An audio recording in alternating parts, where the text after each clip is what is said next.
Hey guys, welcome to another edition of GamingNight. Tonight I'll be reviewing Stuffed Fables by Plaid Hat Games. This game is a storybook adventure game.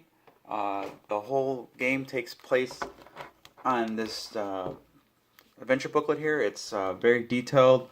Uh, each page is full of wonder and lots of exploration. There's a narrative story on each of the adventures you go on, and you're going to be dealing with stuff that children would deal with growing up as a kid. The first story is the first time she sleeps in her own bed. They replace the crib with a grown-up bed for her, and as a child, the crib protects them. So when they go from the crib to a regular bed, they have to start learning to grow up. So every night when she goes to bed, her stuffed animals come to life, and their job is to protect her and keep her safe. Well, originally, earlier while she was not in the while she was in a crib, they were just her play toys.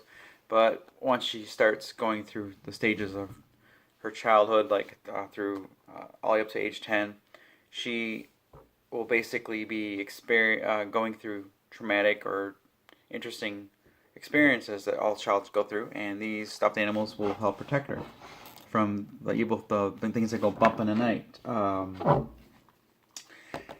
So the core mechanics of the game are all take place in the book, and there are little sections on the book that will tell you where you need to go, the choices you will make, and those choices that you make can have an impact on what happens to your characters, where you will go, and sometimes if you don't make the right choices, can have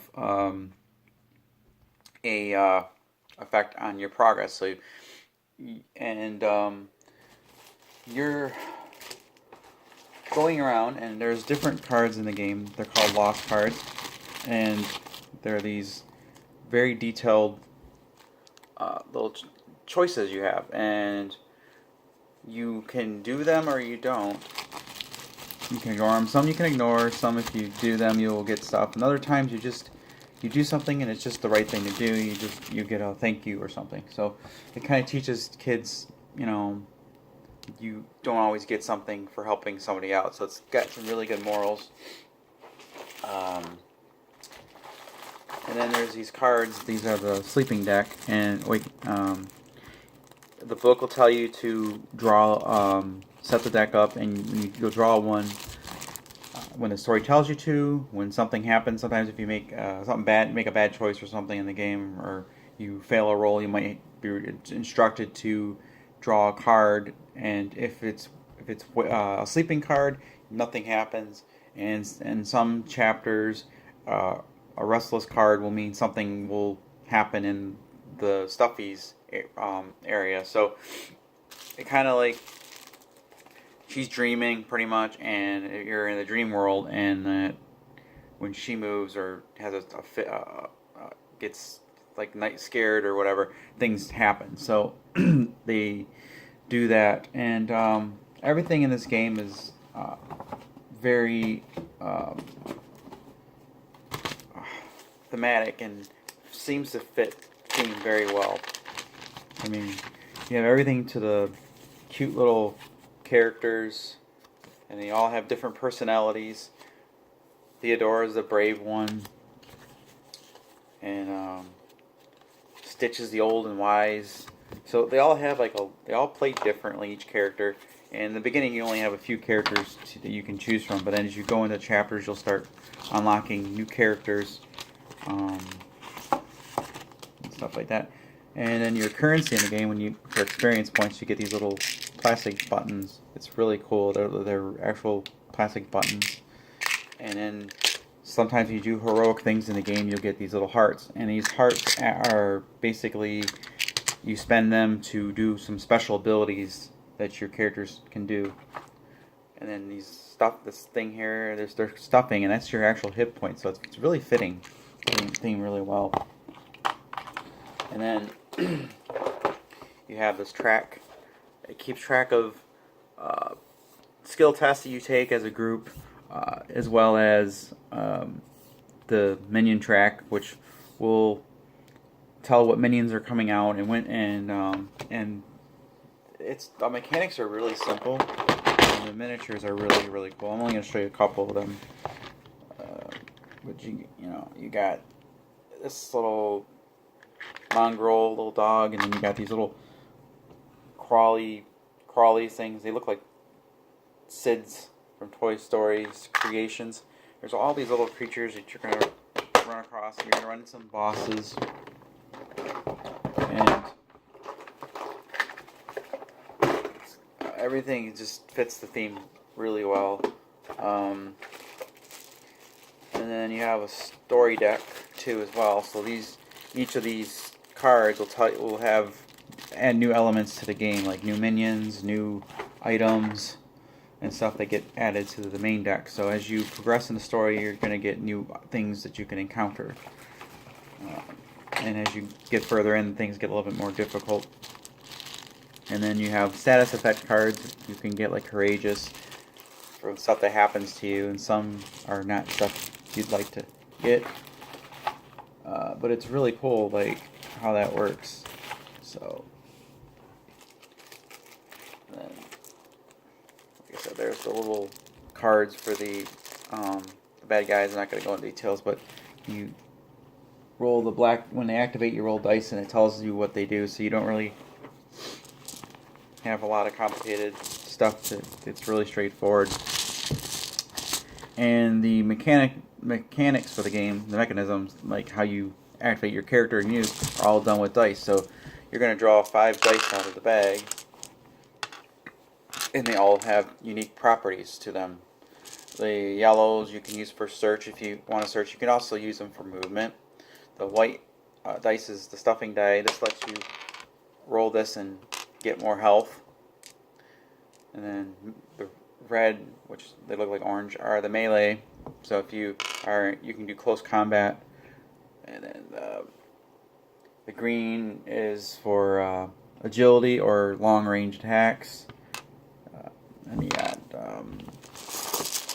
see if I can then you got the blues, which is for defense or resistance. And there's the purple, and then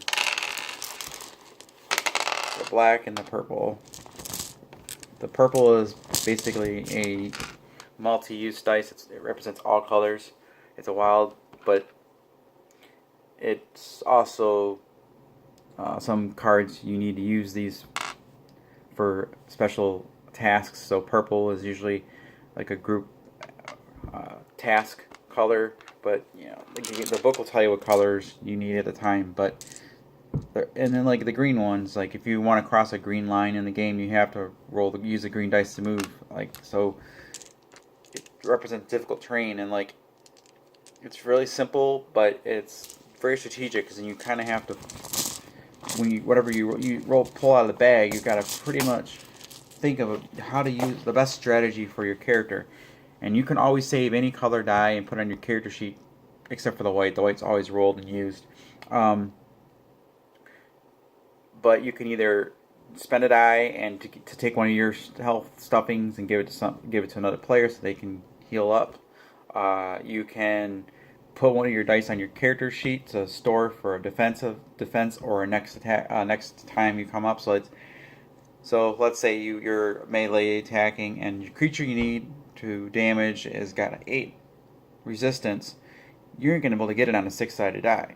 So storing that die for a future turn, hoping you can get some more reds to damage the minions, is a lot of strategy. But it's also a very easygoing game. It's for I recommend it. It works really good for families, and really was meant to be like a game you could play with your kids, because the stories are all very like filled with childlike wonder.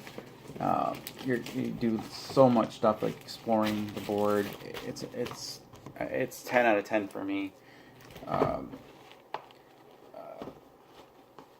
already on story 3 right now.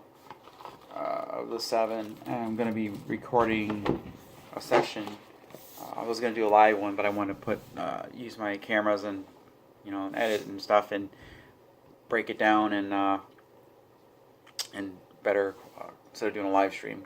That way, in case I get like graphic glitches or something. But yeah, it's very well done. So if you ever played Mice and Mystics, then you're familiar with the guy that did this, and this is a no-brainer. This game is just like Mice and Mystics, is a home run. It's really good. There's some people might say, well, there's only 7 stories in the game. How's the replayability? Well, that's the fun of the game. There's a lot of replayability because there's these lost cards that come up. You can never get the same items in the game.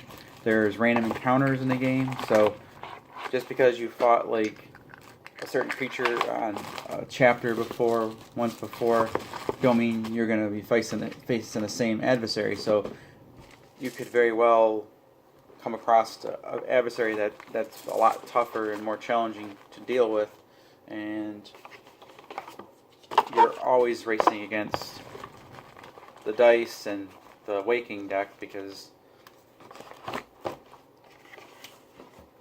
you just never know when you're gonna pull a restless card out of a deck and have to suffer some kind of disadvantage that you weren't expecting to deal with. So there's tons and tons of replayability. It's definitely been geared for like your families and kids, but I can see my gaming group could really be into this because we like the story type games, and this does a really fantastic job at that. But as far as a really hard difficult game to play and win, you don't play it for a very difficult game. It does give you a challenge, but it's not like Arkham Horror beat you to death kind of challenge. It gives you some breathing room, but there is moments when it gets pretty challenging, and you might fail that one roll to cause a little bit more of a challenge to the group. But you never really you can't. It's very hard to lose the game. You'd have to lose all your characters would have to lose hit points to have automatic game end. And if you guys are really working together, that shouldn't really happen. And it's a good game to teach kids on how to work together, be patient, good moral builder type game as well. So you get a really good story, you get a really great experience all around, and then when it's all said and done, the time that you spent with the game was definitely a very engaging one.